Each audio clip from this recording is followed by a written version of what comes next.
Plants vs Zombies Garden Warfare 2 is a third-person shooter game released in 2016, and it is very fun. If you're a similar age to me, you probably grew up playing this game in split screen with your older or younger sibling on the family TV. If you were the younger sibling, my condolences for always getting the bad controller. I was the older sibling though, so I'm chilling. As the title might suggest, this game involves plants fighting zombies, and you can play as either side. Between both factions, there are 16 playable characters, 3 main game modes, and a lot of fun to be had. Garden Warfare 2 was, in hindsight, kinda the perfect game for a younger audience. It combined the extremely popular shooter genre with a family-friendly setting and had a ton of PvE and casual options. So, even if you barely knew how to play, you could still have a lot of fun with it. A much younger Vinistero was absolutely enamoured with this game, so, understandably, I decided to platinum it. This was all the way back in 2019, and this was actually my first platinum trophy, so it holds a very special place in my heart, so I thought I'd make a video on it.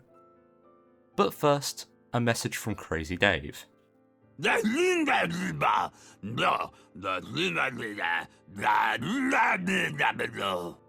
Oh, hang on, let me translate.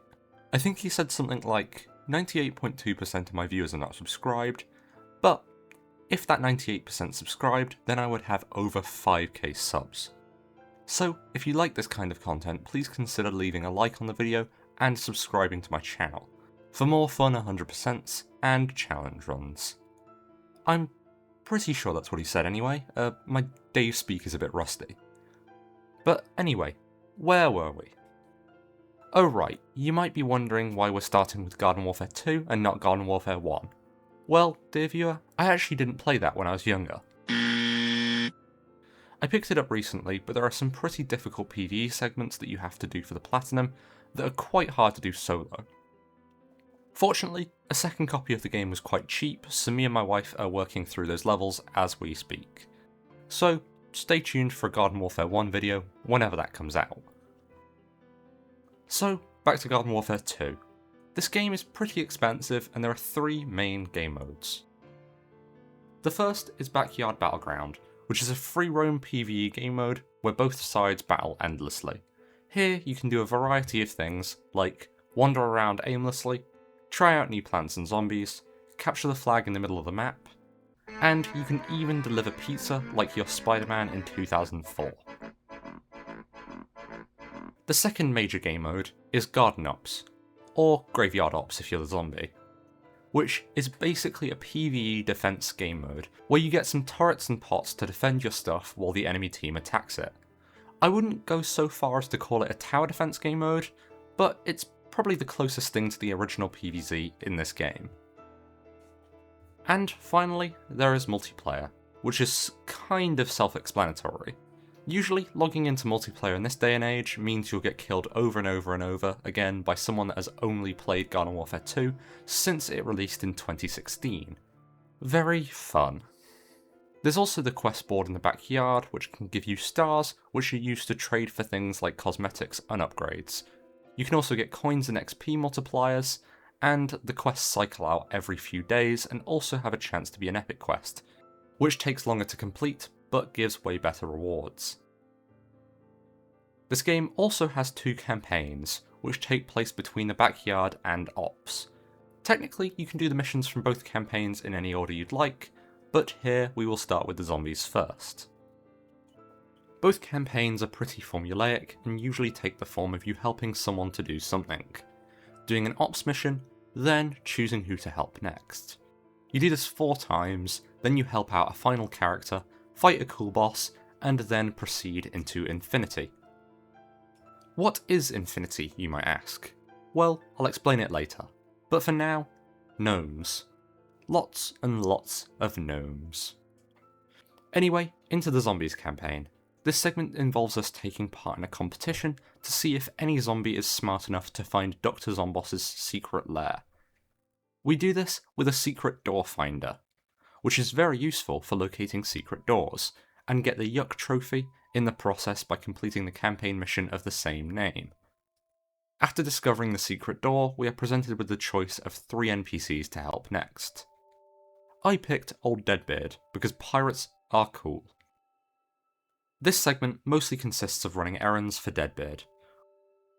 We first find a marine biologist to cure Deadbeard's pet shark Snaggles of his illness, and get some orange juice from some citrons to cure Deadbeard's scurvy. We also collect up a bunch of gold doubloons for him, which gives us our next achievement, Got Golden. Next, we help out ZMech 110113, more commonly known as Steve. His job is to babysit the imps, so understandably we help him round up some escaped imps, stop a plant party so the imps can sleep, and then take Steve on a nice relaxing vacation, and we get the trophy Warp Tour for our troubles. Last but not least is Super Duper Brains, who we help with superhero related chores. We assemble the League of Awesome and ultimately defeat Super Bean and save the day. Finally, we help out Dr. Physician. After investigating some anomalies, we build up a zombie army and take out the Royal Hypno Flower boss, which gives us the What a Trip trophy.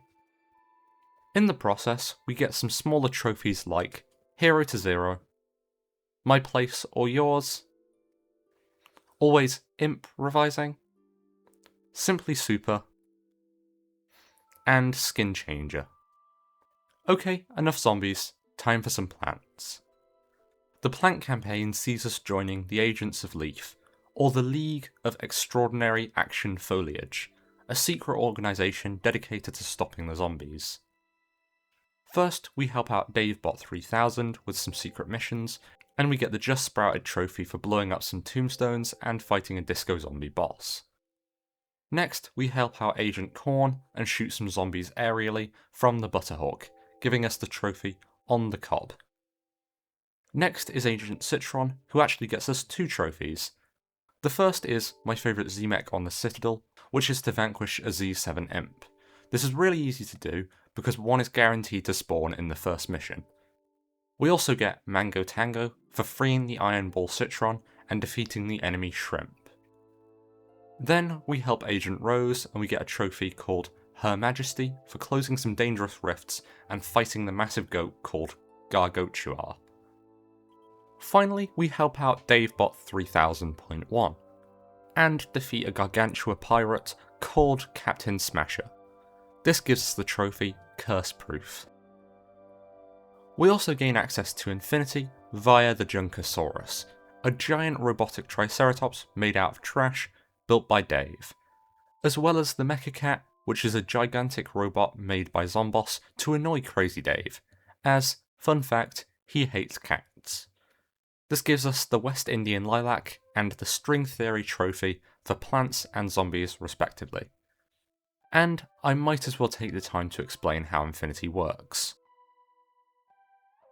Infinity is a wave-based game mode where you can fight against hordes and hordes of gnomes. Yes, gnomes, they were behind it all along.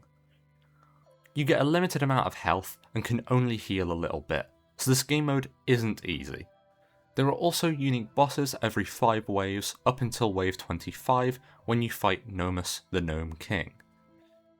You also get a trophy for each boss, which are King of Winter, King of Spring, King of Summer, King of Autumn, and finally the RGBY trophy for defeating Gnomus on wave 25. But yeah, with Infinity out of the way, there's only one really difficult trophy left, so it's time to talk about the Ops game mode. The first 2 are a bit of a grind. Catching waves has you complete 100 Ops waves, which can be done at any difficulty, but will take a while regardless. Not the Boss of Me has you beat 3 super boss waves, which only happen when the spinny things on the boss wave all hit the same boss. Technically, this is entirely RNG, but if you're already going for the 100 waves, then you'll probably get both by the end of it. Finally, there is Insanity, which involves completing an Ops mission on the crazy difficulty. Honestly, this is quite hard. I had to use a specific map, which I think was Zen Peaks, and I had to use the Toxic Pea combined with some vampire flowers. It took me a lot of tries, and for a game that is technically for kids, this difficulty sucks. Anyway, that's pretty much all of the difficult trophies out of the way, so I'll zip through the rest of them, which are mostly done in the backyard. Playdate just requires you to play in split screen, Behind enemy vines involves entering the plant's stat room as a zombie, and corn identity is the zombie's stat room as a plant. Star Crazy is to spend a star on a chest in the backyard, and lawn care is obtained by customizing your backyard with an epic item. Goat meal requires you as a chomper to eat a zombie that has been turned into a goat, and Goat Any Last Words requires you as a goat to vanquish an enemy plant. The latter is slightly annoying, but you can go into split screen, one as Rose and one as a zombie, and target one of the cannon fodder plants. Specialist is obtained by promoting a character for the first time, and Time to Go Outside requires you to master at least one character. It's My Island involves beating the boss wave in the Flag of Power, which is actually really good for farming vanquishes for the achievements Rinsdom, 5k zombie vanquishes, and CRRRRRAAAZY Says, for 5k plant vanquishes. There are also a few trophies on the quest board. The Boss is Watching, for maxing out the XP multiplier by doing a bunch of daily and epic quests, and Really Epic, for doing 10 epic quests. There are also a bunch of gnomes to find around the map, 54 in total, and collecting all of them gets you Gnomore. Once you've collected a few, you can also find the Hidden Chamber of Gnomes, which gets you the Gnome Man's Land achievement. While in the sewer, you can also trade some stars with this fish for some XP, and the trophy What's the Catch, and also run the crazy target range for Hawkguy. Finally, there are some achievements that are really easily farmed in split screen, which are Prance vs Samba, Who You Can Trust, Stomp the Yard, Or Shucks, You've Goat to Be Kidding Me, Just Peachy, and finally VIPs only. And of course, the Platinum Trophy at the end of it all. Overall, I found the Platinum for Garden Warfare 2 incredibly fun and engaging, and it probably single-handedly caused me to become the completionist I am today, and I will rate it S in the tier list. If you want to get into 100% in games, I would recommend this first, as it's quite cheap to buy, quite easy to complete, and is estimated to take about 45 hours. I mean, I have over 220 hours, but that's because I had so much fun with it when I was younger. Anyways, thank you so much for watching this video towards the end, and if you enjoyed, please consider subscribing for more content like this. As I said, the Garden Warfare 1 videos will be coming out soon, and I also have a Destiny 2 Platinum video in the works, so stay tuned. And with that, I will let Crazy Dave say...